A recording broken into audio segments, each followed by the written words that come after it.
Welcome to You Defend It. The phone number to call into the show is 772-1290. As always, callers to the show will need to take a position, be able to defend it with an argument that is factual, not emotional. And if you can't make your point without insulting someone, you can't make your point on this show. Callers and guests on the show are going to be treated with complete respect. For my part, I will ask questions that matter and give people the opportunity to answer. My website is www.youdefendit.com. That's youdefendit.com. You can give me your comments on the show anytime. By Friday of each week, I will have the topic up for the next show. You can also visit my blog through the site. You can read my posts and leave your own. The lineup for Sunday talk shows will also be posted there on Saturdays if they are posted online by then. I have not been able to get that in about a month, but I will try after the show today to find it. You can always listen to my show live on streaming audio on www.wmbf.com, and my show is then uploaded to youdefendit.com later on Saturdays, and you can listen to it from there if you missed it live. Finally, there's a new debate section. You can either give suggestions for topics or questions for the upcoming pilot that we are filming July 12th. You can also register to attend the debate, and I stress, as I do every week, that if you wish to attend the filming of the pilot of the You Defend It debate series, which I will be taking to every major network in the country, you must register first at the website at www.youdefendit.com. And the reason for that is I have to be able to tell the university in advance how many people will be attending. But again, if you wish to attend the debate, and you should, I think, you have to pre-register on my website. Okay, this week we are going to be talking about American foreign policy, which we have not done in a while. But with the elections in Iran and other things that have happened, I thought it would be worth it to get back to this.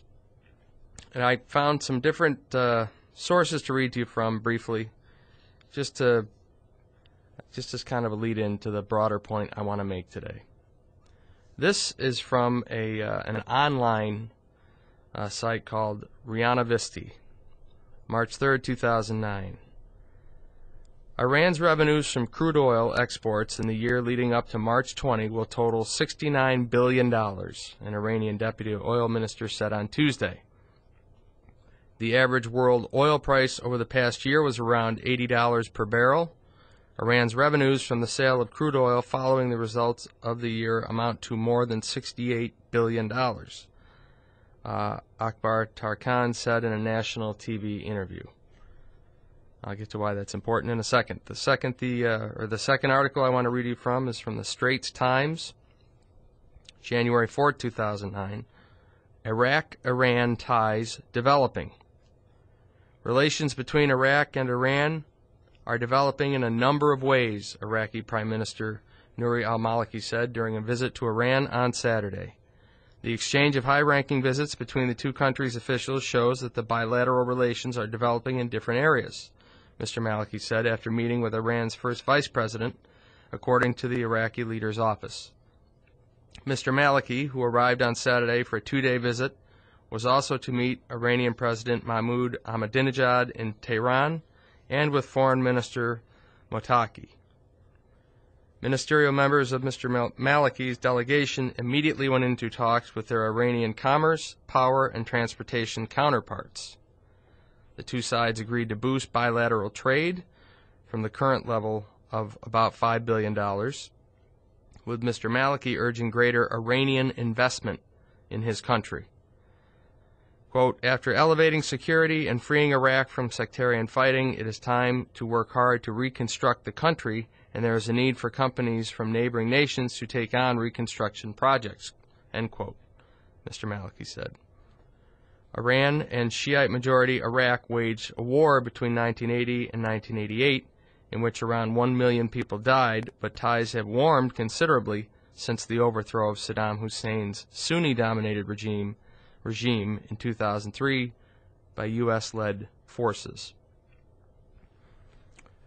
Okay. With respect to Iran and Iraq, what is our policy?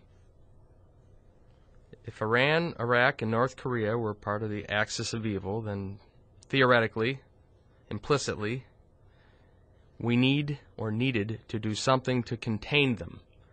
Instead, at least with respect to Iran, I don't think any reasonable interpretation of what's gone on there since we invaded Iraq could lead to any conclusion other than that we have dramatically strengthened Iran. We have given them an ally next door. We have taken an enemy of theirs, made them an ally, and it only cost us maybe $100 billion or so and 4,000 troops. I want to read to you from the Christian Science Monitor, May 26, 2009. And this is about North Korea. And the reason I've chosen Iran, Iraq, and North Korea is because just a few years ago they were referred to as the axis of evil. North Korea's underground nuclear test Monday may be seen as a major provocation that pushes Pyongyang near the top of the Obama administration's foreign policy agenda. For the White House, the problem now could be figuring out precisely how the explosion changes the nature of the threat from North Korea's secretive regime and what, if anything, the U.S. can do about it. News of the test became public when North Korea issued a statement saying it had successfully detonated a nuclear device defying international sanctions. The explosion was much larger than the one associated with its previous nuclear test in 2006.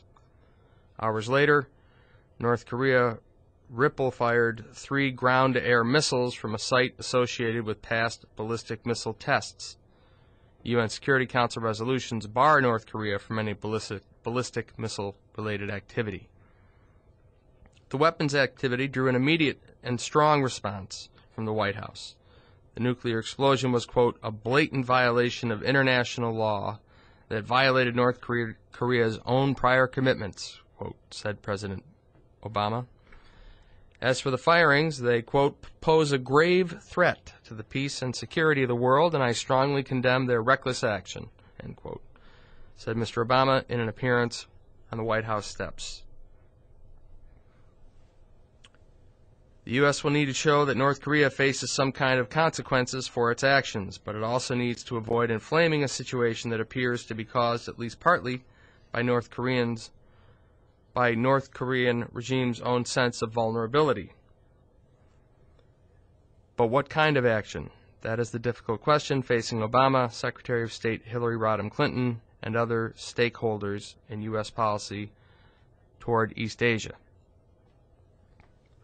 Further proliferation aid on the part of North Korean leaders would be worse than production of their own arsenal, said Robert Gallucci, a former U.S. negotiator with North Korea, at a seminar on North Korea's nuclear program in 2008. Pyongyang is suspected of aiding Syria to secretly build a plutonium production reactor, which Israel destroyed in 2007. That's the end of that article. Ask yourself this. What is our policy? And can anything be a policy if it's not uniform, if it's not consistent? And why should it be a policy at all if it doesn't work? With respect to Iran, Iraq, and North Korea, what has gotten better? In the context of America's interest, what has gotten better in the last 8 to 10 years? I would say nothing. Now, many people will argue that the overthrow of Saddam Hussein constitutes a victory for America. I don't know how. He never threatened us. He never had the ability to threaten us. Never. Whatever weapons of mass destruction he had, A, he couldn't get them here, and B, he wasn't willing to give them to the people who could. With respect to Iran, what has happened? They've doubled in size, essentially. we have made Iran twice the threat, at no cost to Iran, and at an enormous cost to the United States of America. In numerous ways, not just the money, not just the lost lives, but in global standing, and, perhaps most importantly, ironically, we set out invading Iraq to show the world what we can do. Now, 6 years in, 7 years in, 8 years into Afghanistan, we've shown the world what we cannot do, which is finish one of these things off quickly. It's just not that simple. And that strategy going forward did not work and is not working.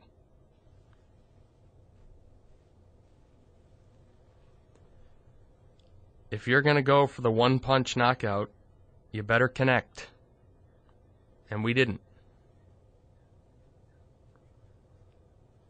And there are consequences to that. My point when we come back, got to go to a break here, is to rethink American foreign policy, and incorporate some kind of common sense and eliminate the emphasis we place on reputation and emotion. We'll be back.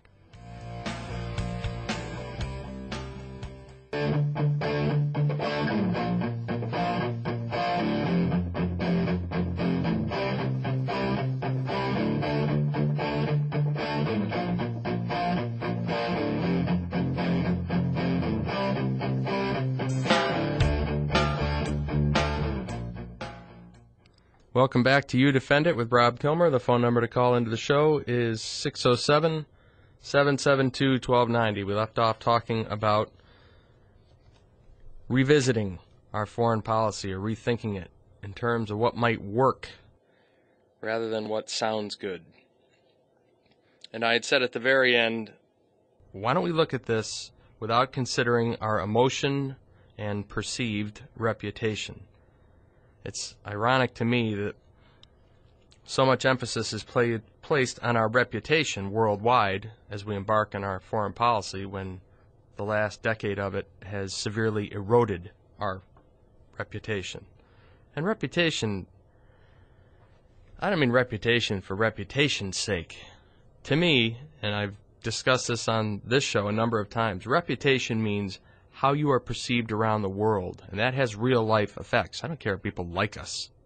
What I do care about is if we are so unpopular that leaders of other countries cannot support us because their public will not allow it.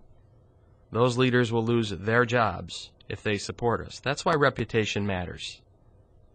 This isn't just some nonsensical intangible that we worry about. This isn't vanity.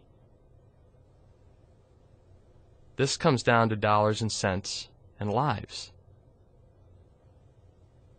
The first Gulf War cost about $100 billion. We were reimbursed for 90% of it. The second war with Iraq is a little different. Nobody's helping. Why would they? There's nothing in it for them. I'll try and get to your calls before 8:30. I just got to get a couple things out of the way by then. With respect to North Korea, what is the answer there? When you think about it calmly, when you think about it rationally and logically, what are you going to do? They have made a bigger, better weapon than the last time. They've been sanctioned all over the place. We've threatened them. I think this time out, where's that article I just read from? What did we say? This time out, I think we said they pose a grave threat to the peace and security of the world. We said what they did was a blatant violation of international law. So what? What are you going to do about it? If you're the United States or anybody? You going to isolate them? How? They already are. You going to invade them? With who? We don't have the troops. We're in 2 wars as it is. And I have not personally noticed a line out the door of people, of countries offering us troops. It's just not going to happen. Are we going to starve their people by cutting off food?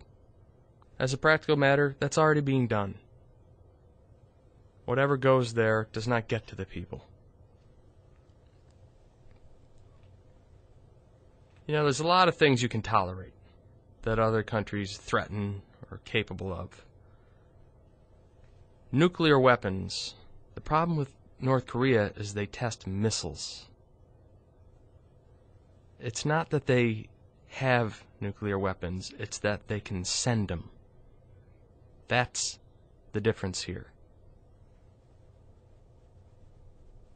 And on more than one occasion, they have sold those weapons. I don't know if North Korea can reach us with the missiles they have, but they can certainly sell those missiles to people who can get close enough to reach us. How about this? How about giving North Korea what it wants? Simply because they have the upper hand. How about that? I mean, it's unthinkable in diplomatic circles, because then you're rewarding them for what?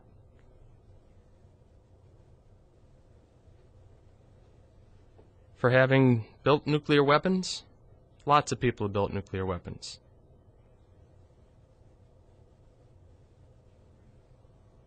Different countries use them for different things. Some use them for security, others, like North Korea, who have different needs, such as an inability to feed their own people. They use them for something else. Leverage. I think we can all agree that an attack by a nuclear weapon, it's irreversible. You can't let it get to that point. So what can you allow to stand in the way of reaching an agreement? Pride? Future considerations? Once you've got nuclear weapons and the means to deliver them, you've got a little bit of leverage. That's an undeniable fact. We may not like to hear it, but it happens to be true. Give them what they want, get what you want in return, and get on with it.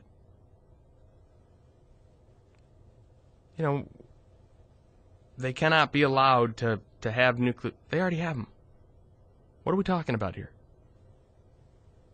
They are further isolating themselves. How could they? What's the difference? Telling me that they have isolated themselves does not remove their nuclear weapons. Telling me that they have violated law does not remove their nuclear weapons. The way to remove their nuclear weapons is to remove their nuclear weapons. The way to do that is to reach an agreement that gives them what they want in return. Now, call it what you like. Call it capitulation. Whatever they want is better from a pure, selfish, best interest of the United States standpoint. Whatever it is they want in return for nuclear weapons is better than them having nuclear weapons.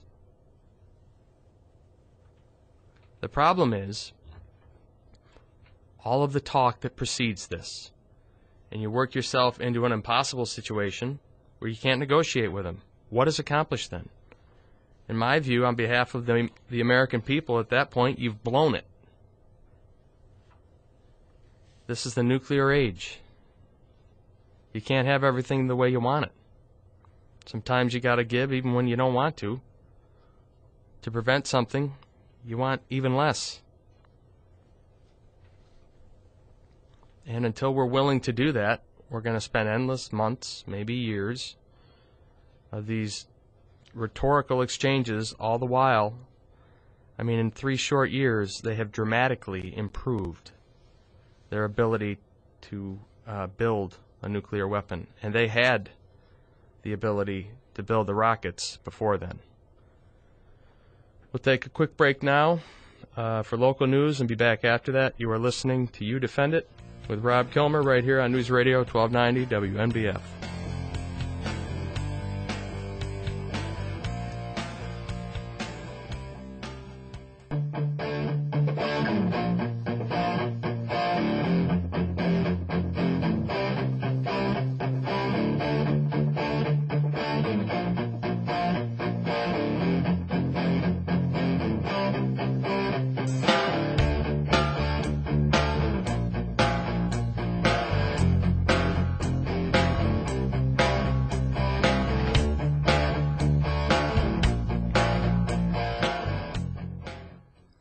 Welcome back to You Defend It with Rob Kilmer. The phone number to call into the show is 607-772-1290. We left off talking about giving North Korea what it wants.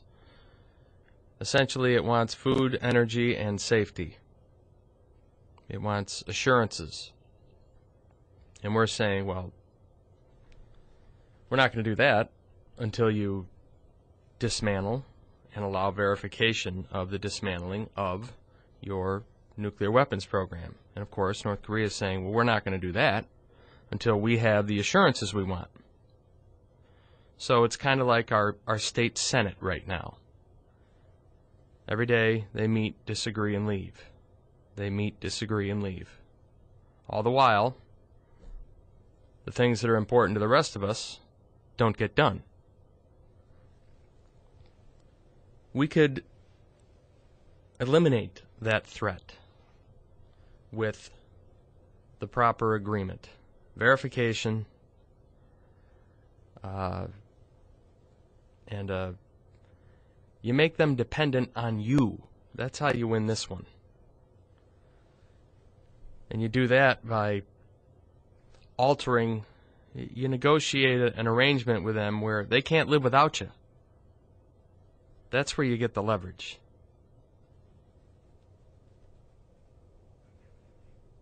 Give them more than what they want so it becomes what they need. That's when you have them.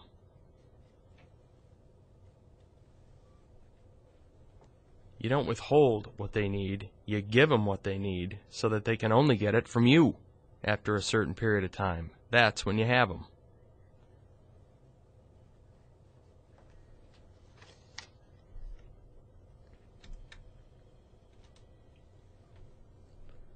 I think we have Lucas on line 1. You there? Yes. Now, there is a little problem with your reasoning. Just a little problem with my reasoning? A little problem. You see, Bill Clinton already did that. George W. Bush already did it. They had agreements with North Korea. They did the negotiations. And what happens is that North Korea doesn't live up to their end, and all of a sudden, all the concessions that we made before, that's the starting point for new rounds of demands. So the thing is you're basically extortionate. It's like a blackmailer that isn't going to go away. In other words, you pay them off, and then they come back for more and more money until they're... Here's what I understand to have been the history of the Clinton and Bush negotiations with North Korea. Clinton negotiated an agreement that North Korea violated. Mm-hmm. Bush, towards the end of his term, engaged North Korea but couldn't come to terms where the sticking points at the very end were verification.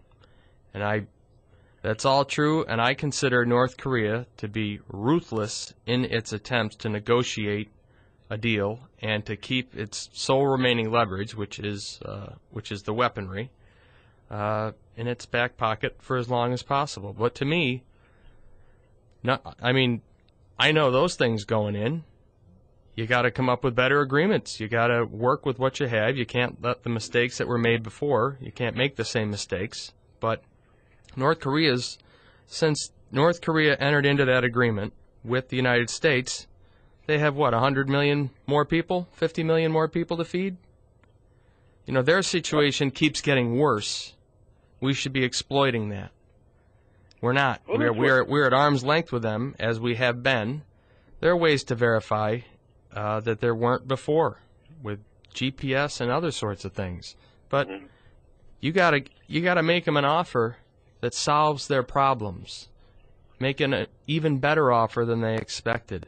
In exchange, you rid the nuclear weapons threat, and you also make them even more dependent on you.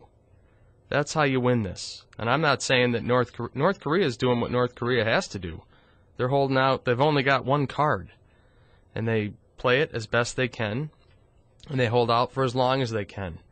But the food's running out there, and you've got to avoid the mistakes that have been made in the past, and they've been big ones. No question about that. But it doesn't mean the problem went away. Yeah, I think they cheated on the agreement they reached with Clinton. Absolutely. But that doesn't mean the problem's solved. That means we got to approach it differently and more strictly. Well, part of that is they're conducting nuclear weapons tests and all that. We got ships offshore that have the ability to, at least in the boost stage, to shoot down ballistic missiles as they're being launched. That launch facility is not that far from the North Korea's coastline. So the thing is those missiles, when North Korea launches its missiles, we blow them out of the sky. And maybe we'll do that. But in the meantime, they'll come up with better missiles. I mean, that's the way it works. The problem with that is our current president. Actually, Lucas, if I can just interrupt you a little, there's kind of a bad connection here. I don't know what the noise in the background is. Go ahead. Okay. Well, there is. Hang on a second. I have something running in my house. That's probably what's the water running. Okay, you're not in the shower, are you? No, I'm in my kitchen. I was okay, mincing out something. All right. Okay. Well, anyways, you shoot down missiles and all that, and the other thing is the whole thing is we can't get them dependent on us because they get most of what they need from China. What you have to do is get China motivated to do something about North Korea's activities. Then you get China.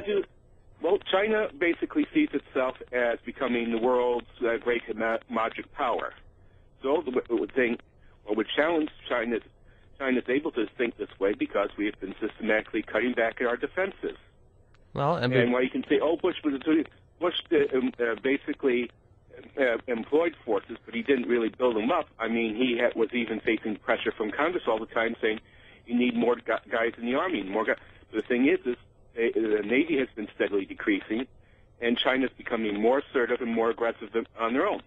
Now, if we turn around and say, okay, we have a worsening world situation because of what North Korea is doing, so we need the more ships at sea, including ships that have the ability to shoot down these ballistic missiles. And then all of a sudden, we decide to put a lot of people at work in shipyards building more ships for the Navy.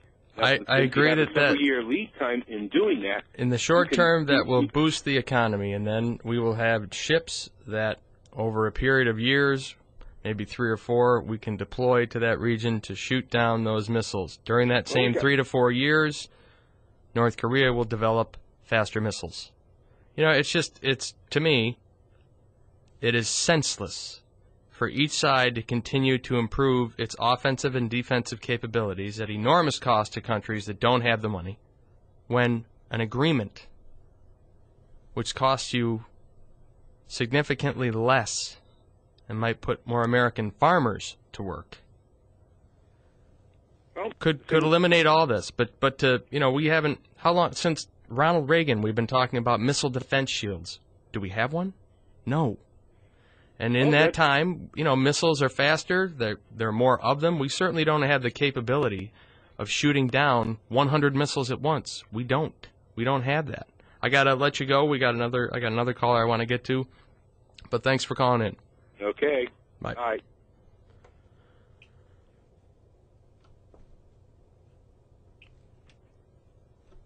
Okay, Frank, you there?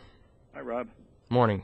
Hey, before I forget, I've got a suggestion for you. I want to say a few words about North Korea, but would you consider having sort of a periodic open forum for callers, like, any topic within reason for, like, say, half hour once a month or so on. Do you mean like Rush Limbaugh does on Fridays? Yeah, something like that. Yeah, I'd consider it, as long as it wasn't profane. Sure. Not profane, but I was listening, last week to the Canadian healthcare, and because your comments were so diametrically opposed to what, I have experience in talking to Canadians, I did some research. And now I can't talk about it this week. Go right ahead. Okay. I remember that you said that there was myth. No, I read an article that was claiming that these were myths. And it was from commondreams.org, as I recall. I don't have the last week's file in front of me, but... Well, I read it. And I decided to scan some other sites because, I'm going through a lot of these problems now. Here's from wikipedia.org. The Fraser Institute reported Canadian treatment times from initial referral by a GP through consultation with a specialist to final treatment. This is across all specialties was 17.7 weeks, 4 months. Okay. From cbsnews.ca, and this is the Canadian Press website. And in 2007, they were pretty much left, maybe on the far left. These are some times that were quoted. Canadian average surgery wait 18.3 weeks. That's over 4 months. Okay. And there is some discrepancy based on where you live in Canada, but I've got all the numbers here. I'm not going to go through them, but from Ontario, 15 weeks up to the poor Saskatchewanese or whatever you call them. Well, let me make 2 points on this. One actually has to do with a previous caller. Yeah. First, and that'll be the second point. First point I want to make is that with the Canadian system, everybody's in it, just about. So they need more doctors. They need, I would say they need more doctors, but there are more people in that system, so the wait times are longer. Now, but my broader point is this. Just because you can find fault, and I don't mean you, but a lot of people who found fault with the Canadian program, and just as Lucas was saying, well, North Korea, on 2 occasions now, has not been able to come to an agreement with the United States, or has come to an agreement with the United States and then violated it. Just because there are problems that you have experienced in the past is zero reason to abandon the pursuit in the future. You learn from the mistakes you made. The problem's still there. It's got to be resolved. You learn as much as you can from what has already happened, and you fix it. Yeah, I believe America can fix anything. And if it's even if we had something that resembled Canadian medicine, I believe America, and this is no slight to our neighbors to the north, but I believe that America could do it better.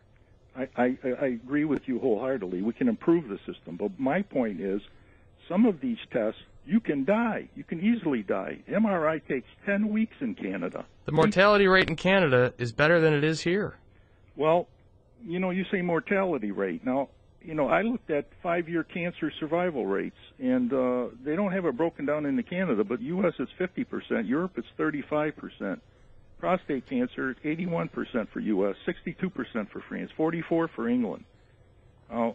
Doesn't that prove that we can do things better? Absolutely. Then I think we should take what we can learn from Canada and make it better here. We'll build a better mousetrap.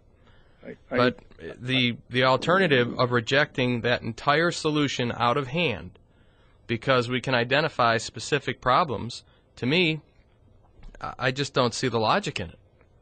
I say, we know what we need to fix. There's something out there that we can look at, the Canadian model, and we have the benefit of them having already made mistakes with it or them having experienced problems with it. Fix it from the get-go. Hey, I'm going to say one thing. I'm scheduled for another CT scan. It's going to take me 4 days. Up there it takes a month. I like our system better. I listened to Robert. You know who Robert Shapiro is? I know of a Robert Shapiro. We're not talking. Well, actually, I think he was. Obama's campaign advisor. Oh, okay. I was thinking of O.J.'s lawyer. No, in fact, I think he's no longer with us. Don't bring that up. I'm tired of listening to this singer on the TV now for hour after hour. Anyway, he's the first honest Democrat I've heard talk about health care. He was on This Week with Neil Cavuto, and he says... The first honest Democrat, Frank. You're violating the rules of the show at this moment. Just tell me what you want to tell me. Okay. He said that everybody has a stake in this, and everybody's going to have to pay. They mentioned that if you took everybody with an income of $100,000 and up, and you tax the heck out of them, you're going to get 25% of the cost of this new health care plan. And Shapiro said, in order to pay for this health plan, everybody will have to pay into it. So expect your taxes to go up. Okay. Okay. Hey, good luck with your test. Hey, thanks. Take care. Bye. Bye. You know, I don't see, personally, faults with other programs or policies or previous agreements as reasons to abandon the fundamental premises or premise behind those agreements or those programs. Why not look at it as, and I don't know if I can get to this last caller, but I will try. I don't know if the problems with a Canadian system can be fixed, and I'm not exactly sure what the problems with the Canadian system are.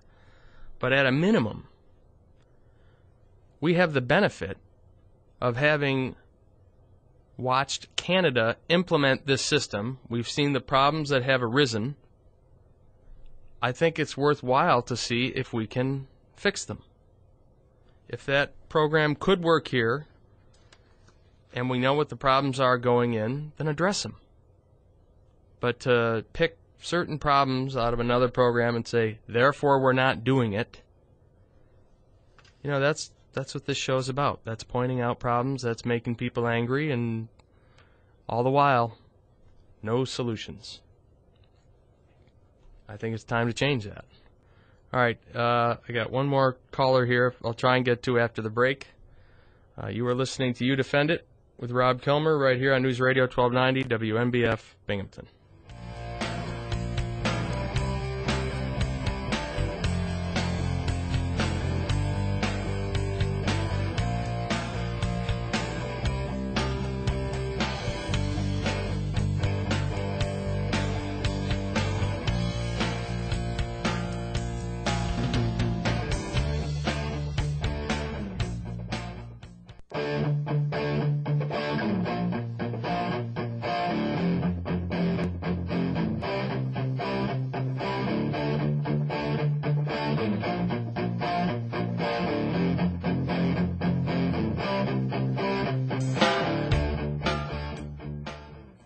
Welcome back to You Defend It with Rob Kilmer.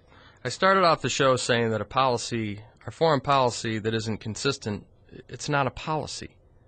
You know, that's the hallmark of a policy, is that it's consistent. It's uniformly applied, and that's what makes it a policy. And we don't have that in our foreign policy. And that creates problems. If our foreign policy was to contain Iraq or Iran, we didn't do it. Iran has been enormously enhanced. Their power has been by the Iraq War. I mean, they lost 1 million people in a war with that country against Iraq in the 80s. Now they're allies, Shia allies. And if they were a threat to us, then the Iraq War enhanced them. That's just a fact. Forget about weapons of mass destruction and all that other stuff, whether it was good or bad to go in there. The point is, what we have now is a bigger threat from Iran than we had before. And whether you believe or don't believe that Iraq was ever a threat, what we're left with is Iran and problems there. And they're an oil producer, and they've gotten awfully rich in the last 4 or 5 years. And with money comes weapons and troops and everything else. And they don't have to defend themselves against Iraq anymore. Think about that. Think of the money they save right there. That's more money available to them. There's a myriad of ways in which this war against Iraq has benefited Iran. Every time an incident erupts with Israel, the government that we aided to power in Iraq condemns Israel.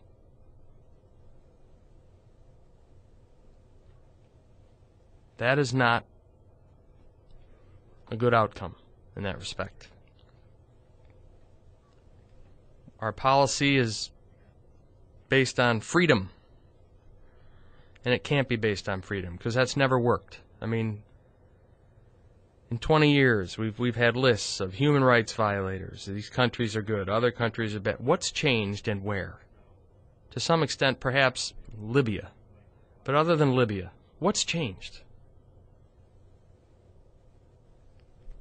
I don't see it.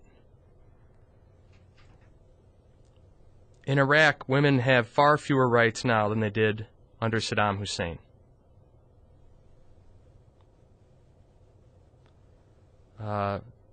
Freedom being on the march in the Mideast it's absurd. It's not on the march. If it's on the march, then it's stopped at the door of Saudi Arabia. What's our policy with Saudi Arabia? Turn our heads while they behead people in the public square? Turn our heads as they hold televised fundraisers for the families of suicide bombers in Israel?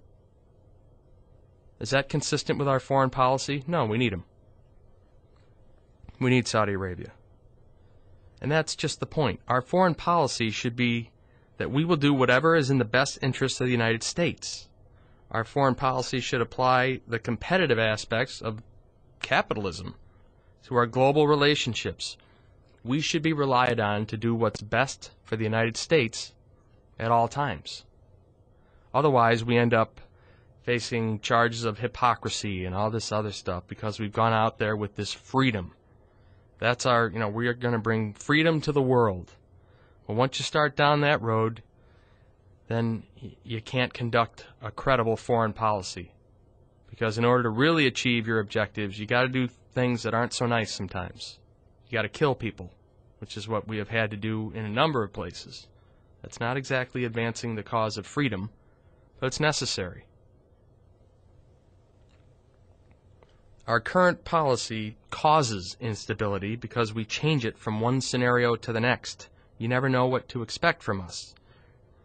The way we treat Saudi Arabia is completely different than the way we treat Iran. The way we treat Saudi Arabia is completely different than the way we treated Iraq. 15 of the 19 hijackers were Saudi Arabian. They were Saudis. You can't change your rationale from day to day and expect the world to respect it.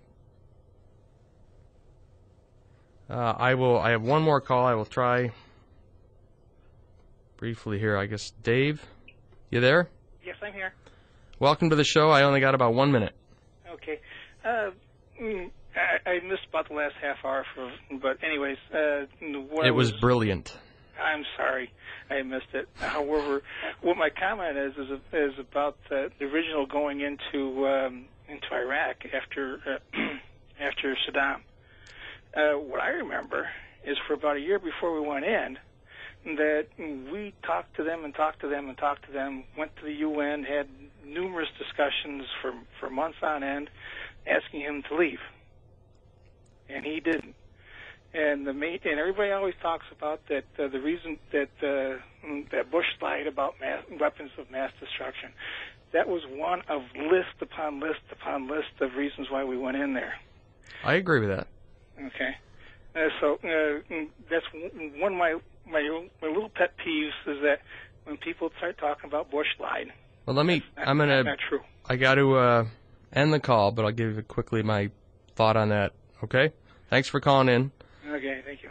And I've said this many times, and I know it puts me probably in the minority. And I don't believe Bush lied. I believe that he believed those weapons were there. I do believe that. I always have. And there's no question that those weapons were there at one point in time because he used them. But I do think that the intelligence was shaded a little bit to make it look more certain than it was. But I agree with Dave. Okay, that's got to be it for me. Thanks for listening to You Defend It on WNBF, and we will talk to you next week.